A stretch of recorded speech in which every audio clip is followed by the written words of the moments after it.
Welcome. In this video, we're going to show you the moderator and presenter capabilities. First thing is you'll see you'll be invited to join the audio, just as the viewers. I can join listen only, but I'm going to join with the microphone. When I do, Big Blue Button puts me into an echo test. Just lets me check my audio. Test, test. Sounds good. Now I join. When I join, I see the presentation area here.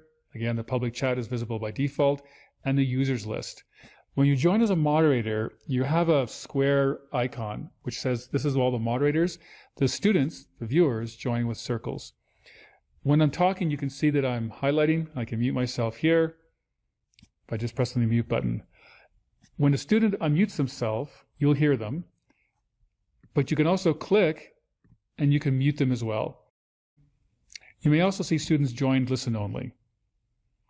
When the students join listen only, they can't talk, but they can hear you as well. Students can also set their status, which means their initials will be replaced by an icon. Here, you can see happy face, and I'm going to clear all the icons as well. As the instructor, you can start and stop the recording anytime. So here I'm going to do start recording, and a message appears. And I can also click it again to pause the recording. And I can start and pause the recording as many times as I want during the session. Other moderator capabilities, I can mute all the users. I can mute everyone except myself. And I can also lock the viewers down as well. So this means I can prevent them from sharing webcams, sharing microphone, public chat, private chat, as much as you want. This one here is if you want to prevent them from seeing everyone else's webcams, it means that they will only see your webcam, but you'll see all the students' webcams. To apply it, just close, and then you'll see an icon here next to their name that says they're locked. If you want to unlock the capabilities, go back to lock viewers. I can just turn off the locks, and then they'll be able to do everything again. You also have the ability to put students into breakout rooms. To do this, you choose Create Breakout Rooms. It shows you the list of students. I can drag and drop a student between each room. I can choose the number of breakout rooms, the duration, and I can also allow students to choose which breakout room they want to join. Let's set it to 5 minutes, and I click Create. You'll see the Breakout Rooms tab appear to the left, and now you can see students, the count of students as they go into breakout rooms. You have the ability to join the audio in a breakout room, and you can also fully join the breakout room. If you do that, it'll just give you the invitation to join, and it'll bring you into the breakout room just like the students. You can join the audio, you can see the students in the room, and when you're done, we just close and you're back to the main room. At some point, you may wish to end the breakout rooms before the end time. You just click End. I'll rejoin the audio. And we're back in the main room. Students are all back, ready to pick up where you left off. Let's turn to the presentation area. Here, by default, the whiteboard tools are selected, so I can use the pen tool to draw. I have a series of tools here as well, which I can use.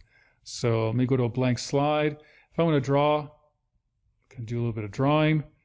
And as the instructor, I can also give the students the ability to draw as well by turning on multi-user whiteboard. When I do that, you can see their icons move and they can draw on their own layer. They can't overwrite anything, and you as a presenter have the ability to turn on and off multi-user whiteboard anytime you want. If I turn it off, all the ability to draw will be frozen. If I turn it off, students can no longer draw. And if I clear, it clears all the whiteboard marks. As a presenter, you have some controls here on the left-hand side. I can start a poll, upload a presentation, or share a YouTube video. Let's start with upload a presentation. I can bring this up, I can browse my files, and here I've got something ready to go. This slide has a question on it. It could be a slide deck of 20, 40, 100 slides.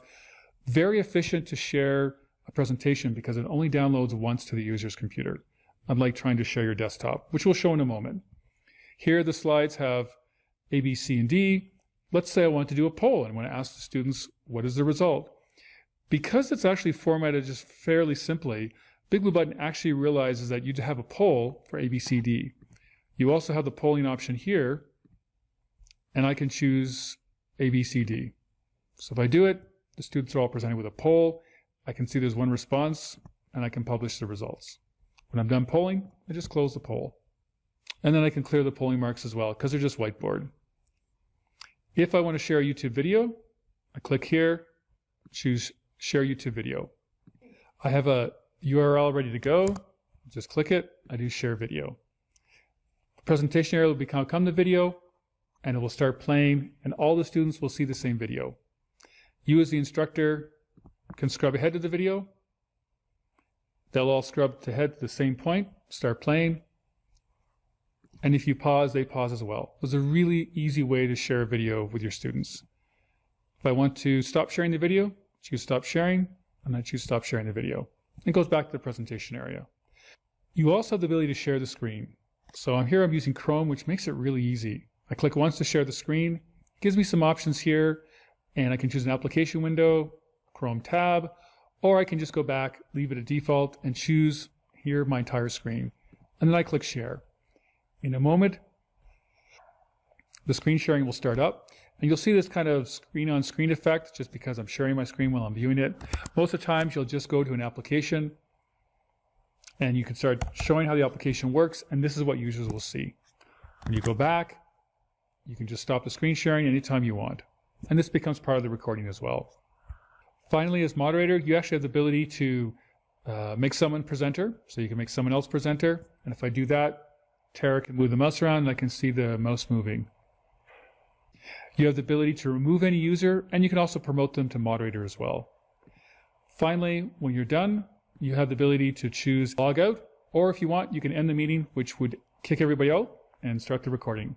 And that's it. That's an overview of how to use the moderator with the capabilities of presenter.